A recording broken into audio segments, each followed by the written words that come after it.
Apa hukum minta daripada orang ramai ni? Mudahnya ialah hukum minta daripada orang ramai ni terbahagi kepada dua. Satu boleh, satu lagi tak dibolehkan. Atau satu halal, satu lagi adalah haram. Nabi SAW di dalam hadis yang diriwayatkan oleh Imam Muslim, dan sebanyakkan kita membaca hadis itu, iaitu hadis Qabisah bin Mukhariq al-Hilali. Qabisah ni lah merupakan sahabat Nabi SAW, dan sahabat lebih kurang ada 8 orang dengan nama Qabisah ni yang disebut oleh Al-Hafiz Ibn Hajar Al-Asqalani dalam Al-Isabah fi Tamyiz Sahabah, walaupun sebahagiannya ada perbincangan. Tapi yang pentingnya ialah Qabisah meriwayatkan daripada Nabi SAW apabila dia datang berjumpa dengan Nabi kerana menanggung bebanan hutang untuk mendamaikan mereka yang berbalah. Nabi SAW beritahu kepada Qabisah bahawasanya, ya Qabisah, innal mas'alata la tahil illa li ahadis thalatha. Wahai Qabisah, minta ni tidak halal melainkan untuk salah seorang daripada yang tiga. Yang salah seorang daripada yang tiga ni mereka boleh meminta-minta. Yang pertama ialah rajulun tahammal hamalatan. Satu orang yang menanggung satu bebanan. Tahammal hamalah ni bebanan mendamaikan orang. Misalnya dululah orang Arab dia apabila nak berdamai tu kadang-kadang dia tawarkan apa-apa supaya proses perdamaian tu memakan kos sehingga dia berhutang nak membolehkan orang berdamai.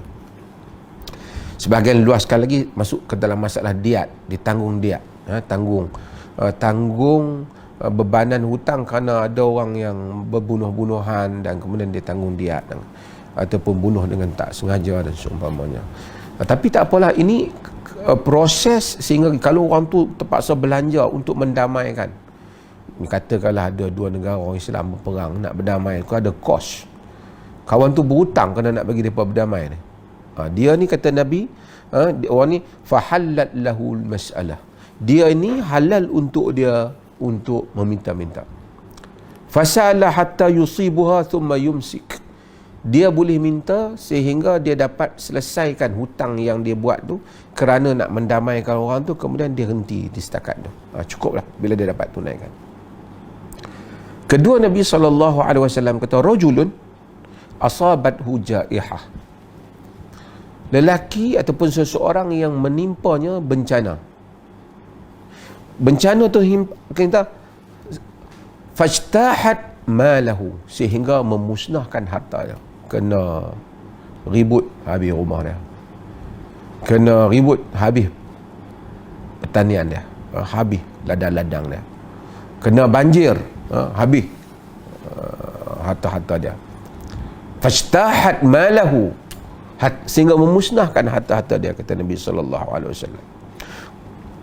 Orang yang seperti ini fahallat lahul mas'alah, dia boleh halal untuknya berminta-minta. Fasa'ala hatta yusiba qiwaman min 'aish atau qala sidadan min 'aish, dia boleh minta sehingga dia dapat menyelesaikan qiwaman min 'aishin, sehingga dapat asas-asas hidup, atau sidadan min 'aishi, ataupun keperluan asas kepada hidup dia, dapat hidup balik dah. Nabi kemudian setakat tu dia minta. Dua. Yang ketiga kata Nabi, rajulun asabathu faqah, seseorang yang telah menimpanya faqah. Faqah maksudnya menimpanya keperluan ataupun menimpanya kefakiran, hajat yang teruk, yang ada hajat yang besar.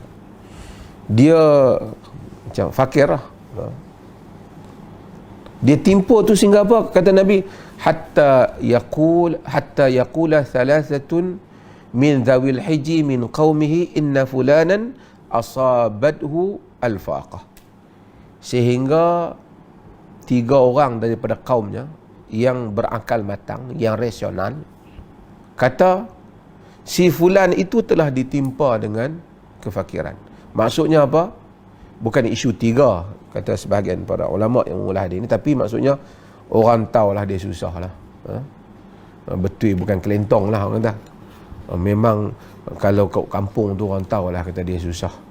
Kita yang nak pergi bagi zakat ke apa, tak boleh lah tengok-tengok aku susah awak mari, kena tanya juga lah sepatah dua kan, hatta yaqula thalathatun min dhawi hajah min dhawi hiji min qaumi, sehingga tiga orang yang apa, yang matang, yang rasional daripada kaum dia menyatakan bahawa inna fulana asabathu al-faqah, si fulan tu telah ditimpa kefakiran. Nabi kata fahallat lahul mas'alah, dia ni halal untuk dia untuk minta. Fasa'ala hatta yusiba qiwaman min 'aishin aw sidadan min 'aishin thumma yumsik. Dia minta lah sehingga dia dapat asas atau teras kehidupan, kemudian cukuplah setakat tu. Kemudian Nabi SAW kata, wa ma siwahunna ya qabisat, apa yang selain daripada itu, wa ma siwahunna minal mas'alati ya qabisah syuhun ya'kuluha sahibuha syuhan. Selain daripada itu wahai qabisah, selain daripada itu meminta-minta wahai qabisah adalah merupakan perkara yang haram, yang mana tuan mempunyanya memakan perkara yang haram. Apabila kita tahu hadis ni, maka kita tahu bahawasanya orang yang meminta ni, jika dia ada dalam kategori ni, dia bolehlah meminta-minta. Mungkin dalam isu bendera putih bukan isu perdamaian, tapi dia boleh dua perkara, iaitu orang yang terkena bencana. Misalnya dulu tu memang nampak ada duit, ada berniaga, ada kedai, tapi bila dah kena musim ni habis harta-harta dia. Nak makan di rumah pun tak ada. Anak-anak pun nak sekolah pun susah. Sekarang sekolah menggunakan teknologi ni, internet apa semua, tak mampu dia. Nak bayar api air di rumah pun tak mampu. Dia ni asabathu jaihah, menimpanya bencana, dia boleh meminta-minta. Ataupun tadi asabathu faqah, timpa kefakiran. Kalau jadi COVID ni, dia dua-dua tu boleh pergi, sama ada bencana pun dia bagi yang berniaga, ataupun kefakiran pun dia, kerana dia mungkin tak musnah harta dia, tapi dia ni kalau tidak bolehlah keluar pergi cari makan, tapi tak boleh nak keluar, duduk di rumah tak ada pendapatan. Dia duduk dalam fa'iqah tadi, dia layak untuk minta. Okey, jadi kalaulah orang yang menggantungkan bendera putih di rumah mereka ni kerana mereka berada salah satu daripada apa yang disebut oleh Nabi SAW dalam hadis ni, maka bolehlah dia untuk meminta-minta, kerana bendera putih itu ialah lambang kepada meminta-minta. Kalau dia tak ada, wa ma siwahunna minal mas'alati ya qabisa syuhun ya'kuluha sahibuha syuhan, kata Nabi. Selain daripada itu wahai qabisa, haram yang mana syuh ni sebenarnya haram yang benar itu ditarik keberkatannya, yang mana tuannya makan cara yang haram, sesuatu yang haram. Jadi meminta-minta ni asalnya memang tak boleh kalau tak ada keperluan. Sebab tu dalam hadis Muslim Nabi SAW kata, man sa'ala an-nas amwalahum takathuran fa innama sa'ala jamra falyastaqil aw falyastakthir aw la yastakthir. Apa orang yang meminta harta orang ni untuk membanyakkan harta dia ada dah. Beras ada dah, tapi dia syok digantung bendera putih tu. Orang tak tahu apa, pakat bagi kat dia. Dia hak di rumah pun makan tak sangka lah. Umpamanya Nabi kata orang yang meminta kerana nak banyakkan apa harta dia, sedangkan dia taklah memerlukan. Nabi kata dia hanya meminta bara api neraka. Silalah Nabi kita nak sikit ke ataupun banyak. Maksudnya Nabi pilih lah, nak sikit banyak.